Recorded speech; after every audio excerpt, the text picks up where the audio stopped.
Bonjour et bienvenue à ce Télésommet 2017, Réinventer la gestion, comment devenir notre meilleur potentiel d'avenir pour co-construire demain. Ce télésommet a pour objectif de vous faire découvrir différentes façons de percevoir, de penser et d'exercer la gestion qui soient rassembleuses, stimulantes, valorisantes, propices à l'amélioration continue et à l'innovation et qui permettent de résoudre des situations complexes et de bâtir ensemble un avenir durable et responsable. Je me présente, mon nom est Marie Côté, je suis fondatrice de la gestion réinventée, consultante en développement et transformation des organisations, coach et facilitatrice de groupes de co-développement professionnel et d'apprentissage dans l'action.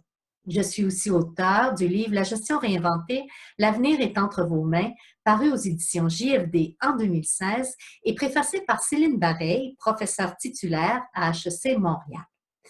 Sans plus tarder, il me fait grand plaisir de vous faire découvrir un de nos invités du Télésommet 2017. Je vous souhaite un très bon visionnement.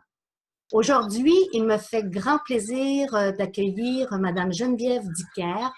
Passionnée de l'humain, Geneviève rassemble les organisations autour d'un sens partagé. Elle accompagne les leaders dans leur développement depuis 2009. Elle utilise une méthode de leadership transformationnel ayant autant d'impact sur les personnes que sur les organisations. Avant d'exercer sa passion à temps plein, Geneviève a elle-même géré des équipes, des budgets et des projets d'envergure dans le milieu des technologies de l'information, et ce pendant 15 ans. Elle a donc une excellente expérience terrain. Geneviève est coach professionnel certifiée par la Fédération internationale de coaching et aussi membre du chapitre québécois de cette même fédération. Elle est habilitée à l'utilisation de l'outil psychométrique Nova Profil 2.0 ainsi que de l'outil Agile Profil Développement. Elle est conférencière et auteure de 2 livres, dont Le leader agile, objet de notre entrevue aujourd'hui, et Outils accessibles et concrets de coaching de gestion, paru aux éditions Vie en 2015. Dans le cadre de cette entrevue, d'une durée de 20 à 30 minutes, Geneviève nous présentera ce qu'est un leader agile à travers de nombreux exemples concrets pour qui veut transformer son leadership et la performance de son équipe. Elle nous fera état de 6 capacités à développer. Enfin, nous aurons droit à quelques conseils utiles pour devenir un leader agile. Bonjour Geneviève et merci de ta présence à ce Télésommet 2017. Bonjour Marie, merci beaucoup de l'invitation. Ça me fait un grand plaisir d'être là avec vous. Bonjour tout le monde. Voilà. Ben écoute Geneviève, pour commencer, est-ce que tu pourrais présenter ton parcours professionnel aux personnes qui nous écoutent? Oui, bien sûr. En fait, moi, j'ai débuté l'accompagnement de leader dans un poste de direction en technologie d'information, comme tu l'as mentionné dans l'introduction. Dans mon background en informatique, j'ai commencé programmeur, j'ai été chef de projet, donc j'ai vraiment expérimenté d'expert gestionnaire. Et puis dans le poste de direction, je suis arrivée dans une équipe extraordinaire de 45 personnes. Il y avait beaucoup de potentiel de gestion, mais il y avait peu d'outils. Et puis là, ça m'a inspirée à dire, OK, comment je fais pour augmenter la performance tout en étant humain? J'ai commencé à explorer, j'étais déjà intéressée au comportement des humains. J'ai étudié à HEC Montréal. Je fais un bac en gestion, mais dans les cours de marketing, on parlait aussi beaucoup de comportement consommateur, d'humain. J'ai toujours aimé ce côté-là. Donc, j'ai poussé, j'ai découvert le coaching, puis là, ça a été vraiment la découverte d'une profession extraordinaire qui rallie performance et humain. J'ai fait une formation d'1 an en coaching professionnel. J'ai, je veux dire, expérimenté sur mes équipes. Mais pour le coaching, j'ai eu des résultats qui étaient extraordinaires, super tangibles. Donc, j'ai démarré une pratique de coaching qui s'appelle Unique Coaching en 2014. Je suis à temps plein depuis ce temps-là. Donc, j'accompagne des individus et des équipes à rassembler les humains autour d'un sens qui est partagé, qui crée de la performance. Okay. Et si je comprends bien, tu as spécialisé un petit peu ton approche autour d'une approche agile avec les gens. J'ai spécialisé ça parce que avec Antilles, j'ai découvert l'agilité comme en 2006. Hein, j'ai été formée dans la gestion de projet agile que vous avez peut-être entendu parler. Et puis c'est comme si le coaching, le leadership, l'humain et l'agilité, c'est vraiment pour moi ce qui rassemblait, ce qui me passionne, ce que je trouve qui crée vraiment de la performance, qui met l'humain au centre au centre de l'organisation et au centre qui crée du sens, là, hein, qui rattache les humains sur un sens à ce qu'on fait, à qui on est, puis à pourquoi on fait ce qu'on fait, là, finalement. OK. Bien, pour les gens qui nous écoutent, est-ce que tu pourrais nous expliquer davantage c'est quoi un leader agile? Mais en fait, le leadership agile, c'est la réponse, je veux dire, c'est la réponse efficace au monde turbulent dans lequel on vit. Parce que ce qui est stable et routinier, c'est plus vraiment quelque chose qui existe. En tout cas, c'est pas vraiment quelque chose que moi je vis dans mon quotidien et que mes clients vivent non plus. Donc, on a beaucoup de pression, hein. On a beaucoup de choses qui vont rapidement, on a de la volatilité, de la complexité, des choses ambiguës, il y a des choses qui sont pas certaines, il y a des choses qui se terminent, on a une notion de cycle. On a aussi vraiment beaucoup de générations en ce moment au travail. Fait qu'il y a toutes des choses qui bougent, on a toutes plein de turbulences, en fait. Et donc, le leader agile, ce serait celui ou celle, hein, qui s'insère dans un contexte. Donc, un contexte qui bouge en permanence. Et cette personne-là s'insère en harmonie dans ce contexte-là d'une façon juste et pertinente. Fait qu'il y a un but. Le but, c'est de créer du sens qui rassemble, finalement.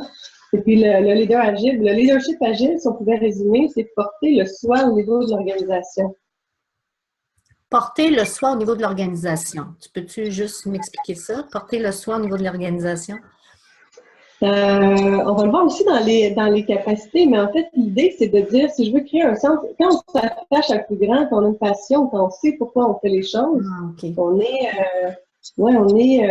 dans un endroit différent qui nous mobilise plus, qui nous engage plus. Est-ce que tu pourrais nous parler des principes fondamentaux du leadership agile? Oui, ben, je vais parler beaucoup des principes fondamentaux de l'agilité qui, en fait, qui le leader, ce qu'il va faire, il va les appliquer, on va voir au travers d'exemples, mais donc ça part toujours d'un sens, là, qu'on vient de discuter. Puis dans le premier principe, ça va être de créer de la valeur. OK. Donc, on est focalisé sur faire les choses, poser les actions qui sont justes et pertinentes, qui créent de la valeur. C'est-à-dire, souvent, on va relier ça à satisfaire le client. Et donc, qu'est-ce qu'on fait? Les décisions d'affaires que je vais prendre ou dans ma contribution dans l'entreprise, où est-ce qu'elle crée de la valeur? Donc, la création de valeur, c'est vraiment le centre dans les principes. Il y a l'autre qui va être tout ce qui est en lien avec s'adapter, s'ajuster à intervalles réguliers. Donc, on suit pas les plans pour suivre des plans dans un leader agile. On va souvent s'adapter, s'ajuster. Les intervalles réguliers peuvent être, c'est petit, hein, parce qu'on est beaucoup dans le concret, fait que ça va être des 2, 4, 6 semaines. Où on va se poser, puis on va regarder qu'est-ce qui nous entoure dans notre contexte, parce que le contexte, il change, il est toujours en constant mouvement. Donc, on regarde qu'est-ce qui bouge là-dedans, donc qu'est-ce qui serait pertinent de faire, qu'est-ce qui créerait de la valeur dans ce contexte-là.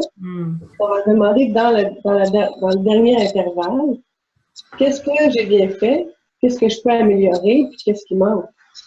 Puis là, on s'ajuste, on repriorise éventuellement par rapport au contexte qu'on a fait, puis on repart pour un autre intervalle. Fait que quand on est par exemple en stratégie, même si on a une stratégie qui peut être sur un horizon à long terme, 2 ans, 3 ans, 5 ans, peu importe, on va pas nécessairement juste suivre le plan pour suivre le plan. On va garder la même approche en stratégie pour dire, ben maintenant, qu'est-ce qui est pertinent de faire dans mon contexte? Est-ce que j'ai des nouveaux compétiteurs qui viennent d'arriver? Est-ce que c'est drôle, mes compétiteurs ferment? Mon domaine d'activité, qu'est-ce qui se passe? Donc, il y a une certaine veille qui est faite pour toujours, dans le fond, être en harmonie avec son contexte. Donc, il y a une espèce d'ouverture qui est là. L'autre principe, ça va être de aussi garder les choses simples. En agilité, on garde les choses simples. Donc, on ne fait pas des plans pour faire des plans. On ne va pas non plus nécessairement démarrer, avant de poser telle action, je vais mettre des mois de préparation pour après ça passer à l'action. Ça devient complexe parce que le contexte change tellement qu'on ne sait même pas si dans X mois, ça va être encore pertinent ce qu'on a fait. Mm-hmm. Donc, on est toujours en train de faire des choses simples, de les adapter. Ça ne veut pas dire qu'on s'organise pas, c'est ce que je dis, là, mais on fait les choses de façon simple. Puis on va beaucoup favoriser les relations entre les personnes. Ça ajoute de la simplicité, hein, souvent. Là. On favorise beaucoup les relations, les interactions. Puis dans le contexte, ça va s'appliquer, ben oui, dans son équipe, oui, dans l'organisation, mais aussi à l'extérieur. Parce que le leader agile, ce qu'il fait, c'est qu'il va regarder ses clients, ses partenaires, ses fournisseurs, il crée son système, hein, en quelque sorte. Donc, il va favoriser les relations dans son système. Puis, il va toujours faire l'autre principe, c'est de livrer des choses qui sont tangibles. C'est de faire des actions concrètes. C'est comme si on livre du tangible, mais on tient compte de l'intangible. L'intangible, c'est les relations entre les gens, comment on agit ensemble, en fait, puis la partie humaine, les humains qui sont là. Donc ça, c'est intangible, mais ça nous permet, en fait, de livrer du tangible. Fait que si je résume les principes, ce serait créer de la valeur, s'adapter et s'ajuster à intervalles réguliers, garder les choses simples, favoriser les relations, les interactions entre les personnes, puis être concret, livrer du concret, des actions. OK. Et est-ce que tu pourrais me donner des exemples concrets à la fois au niveau stratégique et à la fois plus au niveau rationnel? Oui, en fait, il y a au niveau stratégique, par exemple, j'avais un client qui, dans son plan stratégique, s'est dit on va diversifier la clientèle pour accroître les revenus et bon, être plus compétitif sur son marché. Et a commencé après ça à faire des actions pour développer ce nouveau marché-là et cette nouvelle clientèle. Et pour se rendre compte finalement que la clientèle ne répondait pas comment on l'avait pensé ou comment eux l'avaient pensé, réfléchi, analysé, etc. Et mais qu'il y avait un autre type de client qui les approchait. Donc, l'objectif global, c'était de développer, de diversifier dans le fond sa clientèle. Donc, ils ne sont pas restés attachés à ce qu'ils avaient planifié. Ils sont juste ouverts à ce qui venait. Puis ils ont rajusté, là, et puis en fait, ils ont augmenté leurs revenus. Là. Et donc, ils ont développé la nouvelle clientèle. Ben oui. Fait qu'ils ont rempli leur objectif, mais ils ne sont pas restés, non, c'est ça qu'on veut. Fait qu'ils sont ouverts à l'environnement, ils ont constaté que, OK, mais ça marche moins, eux autres, ils me contactent plus. Fait que, OK, mais dans le fond, peut-être que si c'est cette clientèle-là qu'on veut, fait qu'on rajuste éventuellement nos messages, nos façons de faire, puis là, ça a fonctionné. En fait, c'est ça, hein, s'adapter, puis être agile, c'est de s'ouvrir sur ce qui se passe, puis poser des actions justes et pertinentes. Et puis d'accueillir les opportunités, c'est ça, je comprends. Oui, tout à fait. Tout à fait. Puis les opportunités, j'ai des clients en entreprise que les entrepreneurs, je vais les voir pendant une semaine, on va par exemple, on va discuter d'un défi, bon, peu importe. La semaine suivante, 2 semaines plus tard, il y avait l'opportunité, ils ont acheté une nouvelle entreprise, ils veulent agrandir. C'est pas prévu, là. Ah oui. Donc, ça bouge beaucoup, oui. Ben, ça bouge, puis c'est leur contexte. Fait que là, qu'est-ce qu'on dit? Ben là, non, il ne fallait pas que tu l'achètes parce que c'était pas ça le plan. Non, c'est pas ça qu'on fait. Fait qu'on va juste plus dire, ben, ça s'insère où dans le sens? Est-ce que ça modifie quelque chose qui est là? On rajuste, on révise, on repriorise, dans le fond, ce qui est à faire pour tenir compte de ça. Ouais.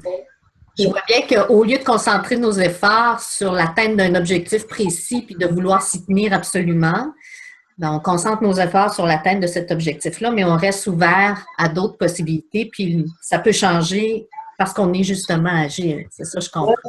Okay. Puis ça prend beaucoup de rigueur. Oui.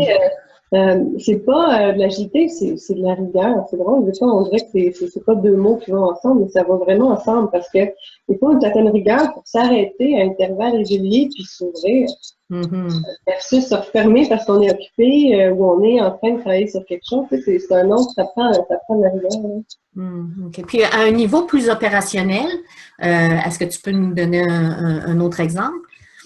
Oui, en fait, dans les gestionnaires, dans mes clients gestionnaires, il y en a un, en fait, mais ça arrive vraiment souvent, c'est une difficulté des gestionnaires de gérer les priorités, le temps, parce que il y a beaucoup de choses à faire. Hein. On est gestionnaire, fait qu'on a souvent une to-do list plus grande qu'une page.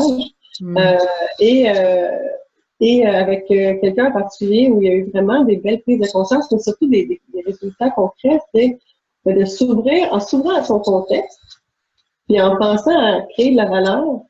Et si à chaque jour, cette personne-là s'est mis à prioriser sa liste avec ce qui crée de la valeur pour l'organisation. Ça change complètement, en fait, la façon dont on gère les priorités. C'est des choses que c'est sur ma to-do, faire le rapport ou les résumés de la rencontre X, ça fait 2 mois que c'est sur ma to-do. Peut-être juste te demander est-ce que ça a encore de la valeur. Est-ce que c'est juste une tâche pour faire une tâche ou ça a une utilité?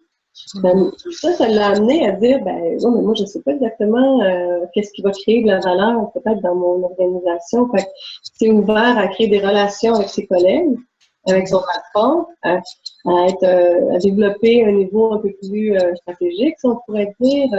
Donc, et là, ça a changé complètement la dynamique. L'information qu'il peut donner maintenant à son équipe est différente, donc ils prennent de meilleures décisions, etc. Et il y a plus d'aide.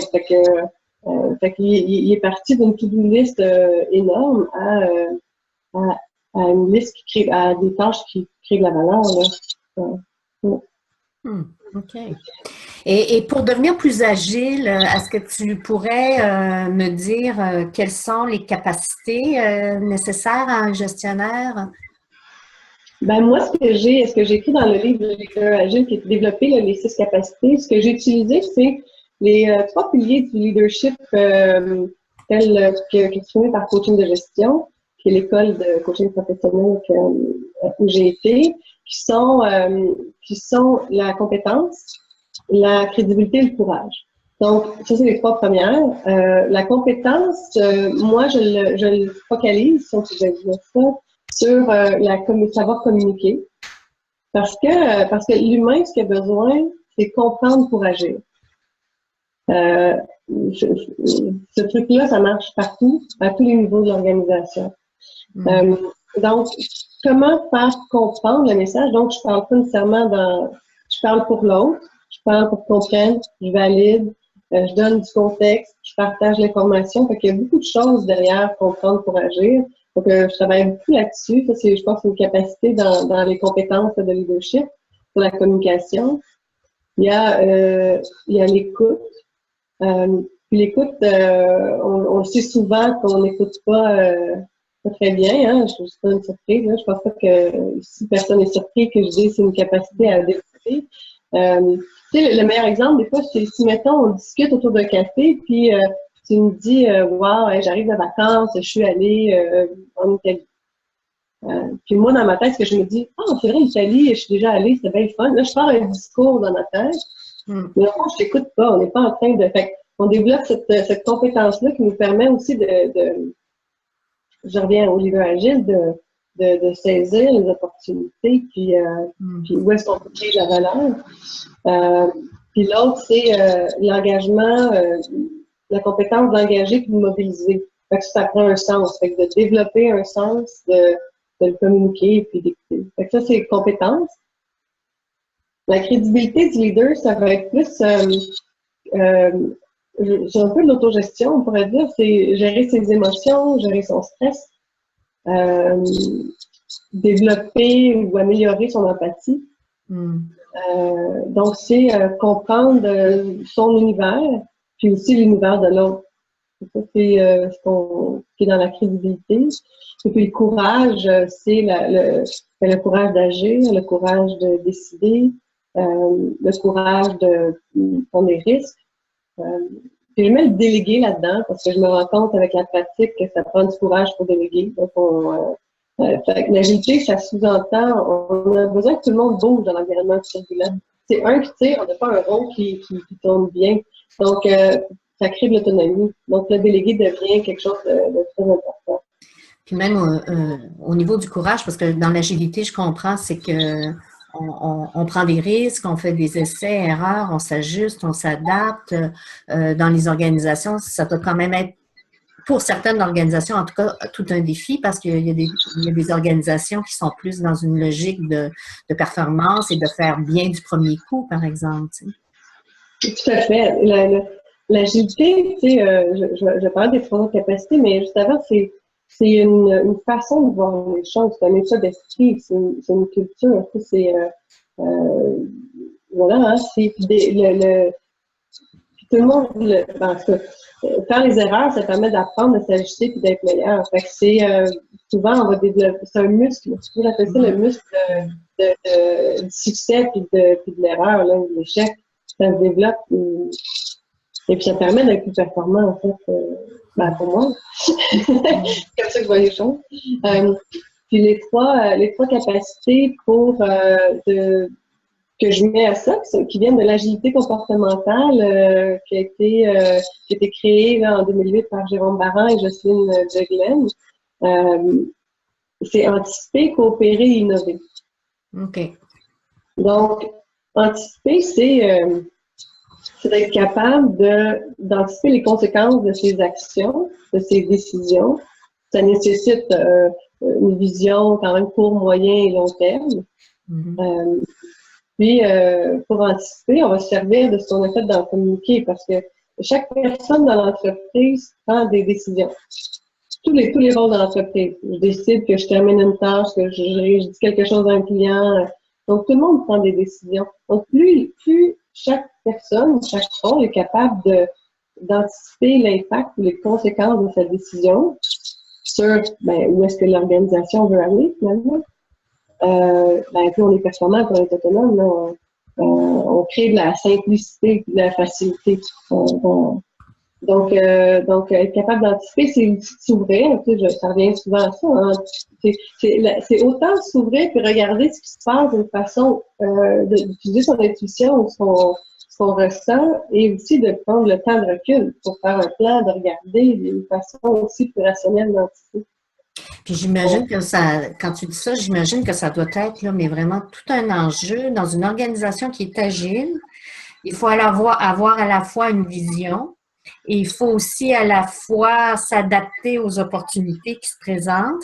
Et collectivement, il faut qu'on soit capable de prendre nos décisions puis d'entreprendre nos actions en anticipant un petit peu ce qui va se passer. Là, j'imagine le défi quand même, là, hein?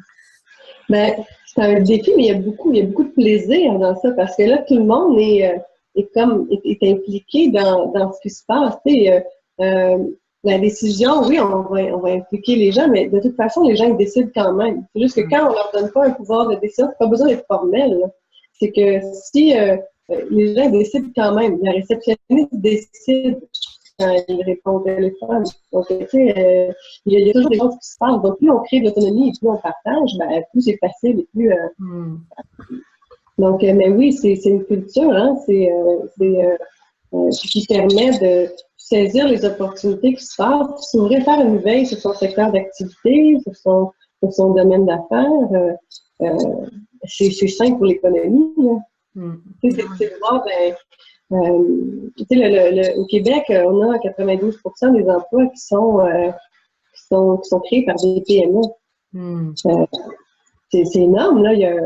Quelque part, on a un risque, là. C'est-à-dire que de s'ouvrir, d'offrir de la pérennité, c'est un outil efficace, là. C'est-à-dire, qu'est-ce qui se passe sur mon marché? Comment je peux tout de suite saisir une opportunité, m'adapter, ouais. Puis l'autre, si je reviens à coopérer, oui. Là, en fait, c'est un peu ce qu'on vient de dire, hein, c'est coopérer, c'est de travailler ensemble. Fait que c'est l'entraide.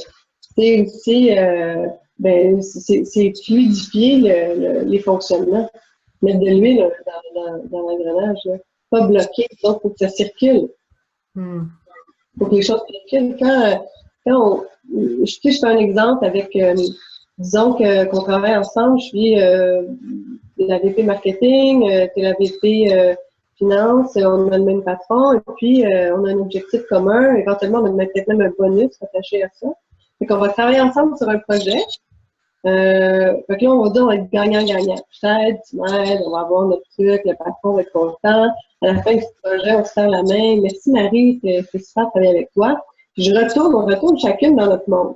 Donc là, on a collaboré sur un truc. Si on coopère, parce que là, on est rejoint par l'organisation, par plus grand que nous, hein, tu sais, quand je dis le soi porté au niveau de l'organisation, c'est quelque chose de plus grand qui nous attache. Donc, quand je vais prendre une décision sur un projet ou avoir une idée, je vais te dire, y a-t-il des impacts sur ma vie? Est-ce que je l'implique à quelque part? Qu'est-ce qu'elle aurait besoin, elle? Tu sais, là, on change complètement la façon que en fait, on change nos relations. Si je vais te voir le matin et je disais, Marie, est-ce que je peux faire pour t'aider? Wow, qu'est-ce qui se passe ici? Si tout le monde faisait ça, tu sais, là, on a un monde complètement différent. On est vraiment dans l'alignement des objectifs communs dans ce temps-là, puis d'être sur le bien commun plutôt que sur des intérêts plus personnels. Tu sais. Oui, puis on est dans la relation aussi. On est dans la relation. Tu sais, vous pouvez même essayer ça dans vos relations plus près, là, personnelles, familiales. C'est ça, chaque jour, tout le monde se demandait dans la famille ce que je peux faire pour toi aujourd'hui. On est ailleurs. Et la dernière capacité, c'était... C'est innover. Donc, innover, c'est trouver des idées puis innover d'une façon juste et pertinente. Donc, tout le monde peut innover. Dans l'entreprise, je veux dire encore s'ouvrir, ça commence à être un peu redondant, là, mais s'ouvrir aux commentaires des clients, aux commentaires des entités. Innover, c'est pas juste une petite gang de R&D à quelque part dans un local. Là, il y a des choses simples. Hein, je vais revenir aux choses simples. J'ai un client qui livre des produits, puis un de ses clients à lui principal. Ils ont eu une discussion ensemble sur de satisfaction, feedback client, et le client du client a dit peut-être si son emballage était comme ceci, comme cela, ça me faciliterait la vie, je trouverais beaucoup de temps. C'était pas complexe. C'est une innovation, là. C'était simple, il n'y a rien là, mais ça a sauvé du temps à tout le monde. Donc, c'est plus performant, puis ça a comme amélioré leur relation, là. Ça crée de la valeur. Donc, c'est un peu des choses comme ça. Fait que c'est de sortir du temps, mais d'écouter toutes les idées qui sont un peu équivalentes. Les idées peuvent venir de partout, là. OK. Donc, c'est le temps le passe. temps. Est-ce que tu aurais un conseil à donner aux gens qui nous écoutent en fonction de ce qu'on vient de discuter? Oui, en fait, avec ce que j'ai dit, vous pouvez peut-être même le deviner, mais ça va être de s'ouvrir à ce qui s'entoure. L'ouverture. Oui, c'est ça. C'est vrai ce qui s'entoure qui va te permettre de comprendre la différence entre agir et réagir. L'importance de l'ouverture. Écoute, Geneviève, merci beaucoup pour cette entrevue. C'est vraiment fort intéressant. Puis, je pense que tu nous donnes le goût de développer nos capacités d'agilité pour faire face aussi, hein, dans le fond, aux enjeux actuels, mais aussi aux nombreux enjeux qu'on a à relever demain. En tout cas, moi, je trouve qu'on arrive à mieux comprendre qu'est-ce que ça peut représenter comme défi là, chez les personnes puis dans l'organisation. C'est sûr que si les gens veulent en connaître davantage, ils peuvent aller sur ton site web. Est-ce que tu pourrais juste me donner la référence de ton site web? C'est uniquecoaching.ca. Coaching.ca. J'ai aussi leaderagile.com. OK. Alors, pour ceux qui nous écoutent, sachez que je vais avoir mis les liens sur l'invitation que vous avez reçue pour participer à l'entrevue. Donc, j'ai mis les liens, donc vous allez pouvoir vous y référer. Geneviève nous a préparé aussi une surprise. Elle nous a donné un lien de gratuité qui nous amène à un concours. et à partir duquel vous allez pouvoir gagner son livre. Oui. Le leader agile. Alors, pour aller au concours, ben, vous allez aussi avoir un lien encore sur l'invitation que je vous ai fait parvenir. Alors, ben, pour demeurer informé de nos activités, échanger, partager vos découvertes dans le cadre de ce télésommet, je vous invite tous à aimer la page Facebook La Gestion Réinventée et à joindre le groupe Réinventer la gestion Télésommet 2017. Comme ça, on va pouvoir échanger ensemble. Puis Geneviève, si tu es intéressée, tu peux te joindre à nous sur le groupe pour les échanges. Tout à fait. Et évidemment, en prenant connaissance tout le monde quotidiennement là, des courriels que vous recevez, vous allez pouvoir demeurer au courant là, des futures entrevues à venir. Alors, merci encore Geneviève. Merci. Merci tout le monde pour l'intérêt que vous avez porté à cette entrevue. Merci aussi pour l'intérêt que vous portez au télésommet Réinventer la gestion, comment devenir notre meilleur potentiel pour co-construire demain. En souhaitant vous retrouver dans de futures entrevues, Marie Côté, fondatrice de la gestion Réinventée et auteure. Merci. Merci encore. Merci. Mm-hmm.